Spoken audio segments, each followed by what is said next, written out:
பெரியார் நகர் எந்த தெருவா? அள்ளிப்பூ தெரு.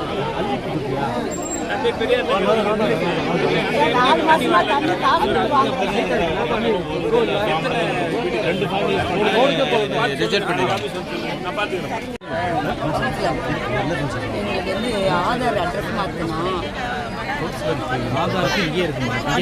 கவுன்சிலர் சைன் கேட்குறாங்க. டாக்டர் சைன் கேட்குறாங்க. நம்ம கவுன்சிலர் இப்போ கிடையாது.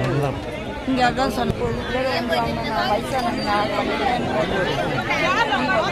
இங்கே தான் இருக்காரு. இங்கே தான் இருக்காரு. என்ன அட்ரஸ் சொல்லிட்டு அம்மா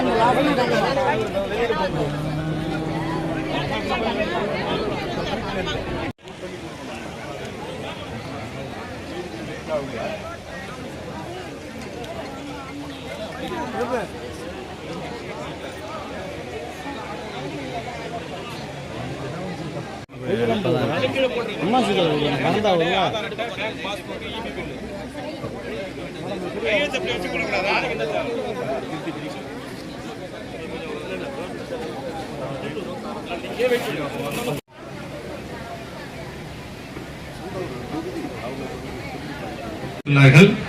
தமிழ்நாட்டில் உள்ள கடைக்கோடி மக்களுக்கும் அவர்கள் அன்றாடம் அணுகும் அரசு துறைகளின் சேவைகள் திட்டங்களை அவர்களின் இல்லங்களுக்கு அருகிலேயே சென்று வழங்குவது இந்த திட்டத்தின் நோக்கமாகும்.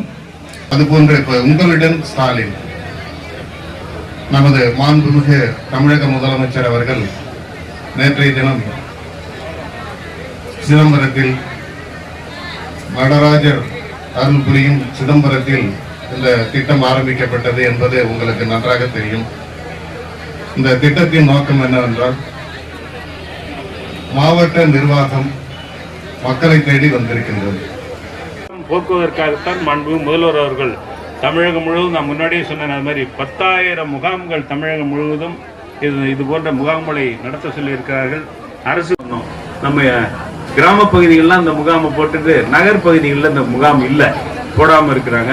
அதற்கூட நெய்வேலி நகருக்கும் நெய்வேலி நகரத்தில் அதுவும் குறிப்பாக 21-30க்கு ஒரு முகாமும், நெய்வேலி நகர் பகுதிக்கே கூட மீண்டும் அதுக்கும் ஒரு முகாம் போடுவதற்கு நம்ம தாசில்தார் நடவடிக்கை எடுக்க வேண்டும் என்று கேட்டுக்கணும். ஏன்னா அவங்களுக்கும் சில குறைகள் இருக்குல்ல. இப்படிப்பட்ட மகளிர் உரிமை தொகையோ மற்றதோ இல்லைன்னா கூட வேற மற்ற அவங்களுக்கு தேவையானது அந்த வாரிசு சர்டிபிகேட்டோ வேற ஏதோ இருக்கிறத வாங்க வேண்டும்னு சொன்னா முதல்வர்களே 4வது கட்டமாக இந்த நிகழ்ச்சி நடைபெற்றுக் கொண்டிருக்கிறது. முதல்ல